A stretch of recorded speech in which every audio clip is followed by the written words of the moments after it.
Magic Mage from server 245. Today I'm here to discuss a video regarding leadership management and planning for different events and activities. And there's a particular tool that I find specifically useful within the Alliance that falls under the mail and calendar. Now, with the mail and calendar, it's really nice to be able to pre-plan events so members can remember what is important to pay attention to within their own given calendar within a given week. For instance, I always like to ensure that Battle of Hysteria is pre-planned and on our calendar so the members know and remember to do their individual challenges so we can ensure that the overall Alliance challenge can be completed timely. Another event that we tend to ensure that's on our calendar is Internal Assault, because that is another very team active game, and we'll occasionally put on our calendar Contention of Relics, and any other Legion of Frostborn game that we find we will need many individuals to log on to participate for. So within our calendar, we always try to put the events when we're adding events onto our calendar. The great thing about it is it will take and highlight when we have coming events that we haven't seen on the calendar with these red dots, and then it will take and pop up if we want to. We can create a static mail from these calendar events. We can also, from these events, create reminders. Now, as I said, I like to ensure that we have different events pre-planned. So I am looking ahead and going to add in the Battle of Hysteria initial planning for Saturday, April 13th onto our calendar as an example. So when I go into the Alliance, I'm going to take and find April 13th. I'm going to add in Battle of Hysteria, and then I'm going to make this the individual challenge begin day.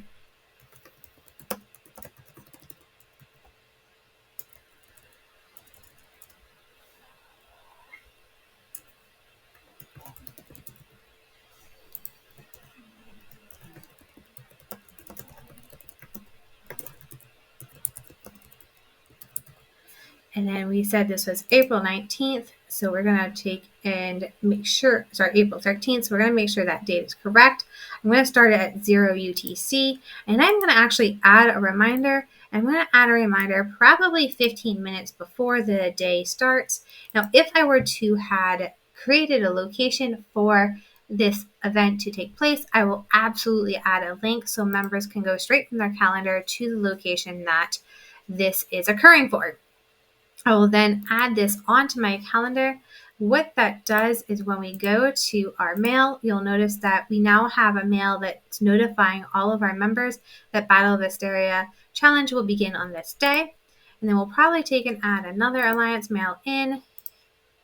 And if that's the 13th, that means 3 days out is a Monday. This will be the day we have our overall Alliance challenge.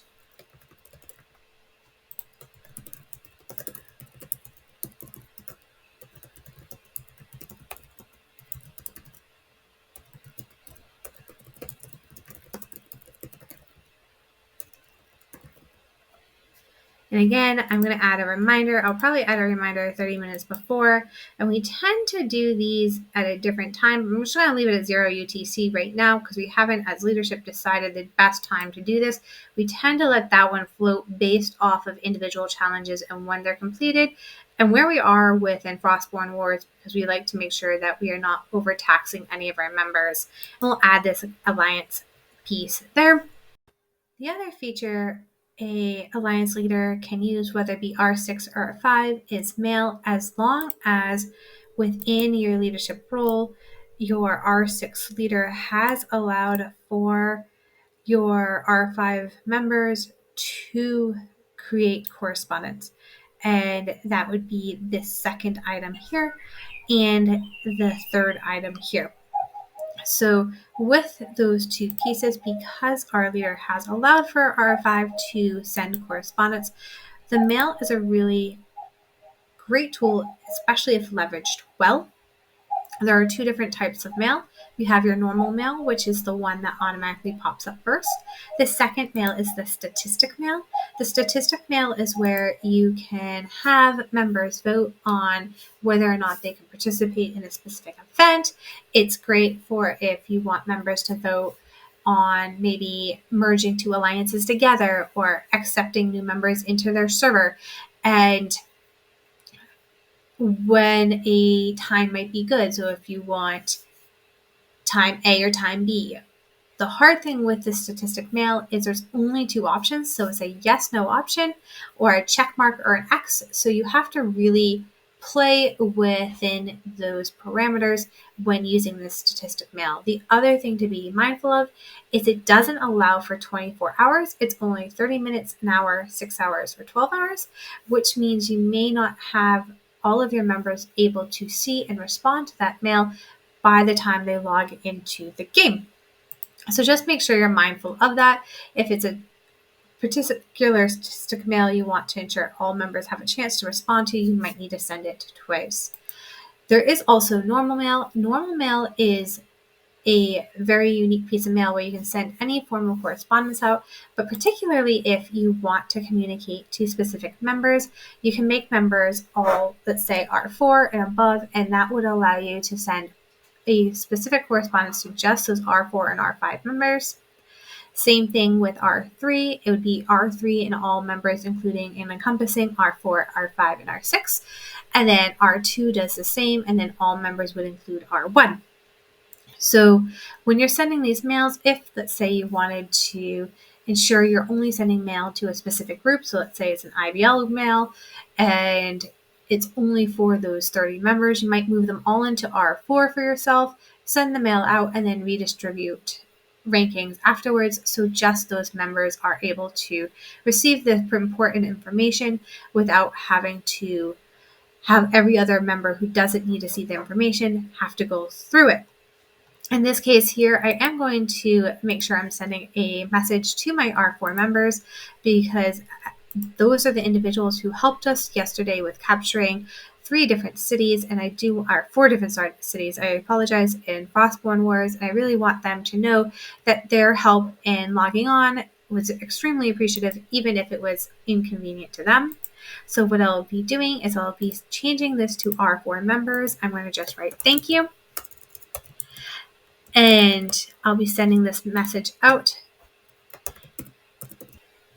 So once I've typed my entire message to my members, I do always try to go through and just double check for spelling because spelling isn't always seen here. And I do that by just pulling the information out.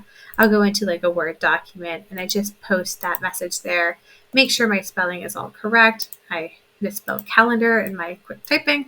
So I'm going to change that piece there. And now it's correct. So I'll send this message out and oops, my Alliance family. All right, so that group mail is sent. When you go to your mail inbox, you'll now see with this icon here that an Alliance message has been sent under our Alliance mail by one of our leaders, and you'll notice that this message is prevalent and is only prevalent for any individual that's R4 and higher. The last thing I leverage to help our members find information within the game is I do use something called a announcement chat where specific important information will be relayed in our announcement chat to our members so they do not have to scroll through specific emails. We might just reach out and say, hey, read your email, or notice there has been an email that's been sent if it's sent to a whole group. So that way they will be able to identify when an important piece of mail came in case they cleared all and didn't need each piece of information, because no one does that. We also will take and use Discord and send announcements through Discord as well, with the understanding that not all members have Discord or access to Discord. I do hope this helps new Alliance leaders discover how they can communicate to their group outside of just sending a chat in the overall Alliance chat, so their messages are easily seen, can be conveyed and referred to in the future, and they're not missed. For really important messages, we might want to advise our members to bookmark those messages. They can bookmark it by selecting the star above here. So let's say I wanted this message bookmarked. I can select that star. It goes into my bookmark tabs, and you can see any of the bookmarks that I felt were important to keep. Sometimes as past messages, I really liked how other leaders sent information out, so I'll bookmark those. So if I need moments of inspiration, that I can pull from those as well. When I am done with a piece of mail and no longer need it in my bookmarks tab, I can unclick that star and it will go back to the initial tab it fell under. If you liked the video, please remember to like and subscribe. Ring that bell so you get new notifications when another video is posted. And until next time, have a wonderful day.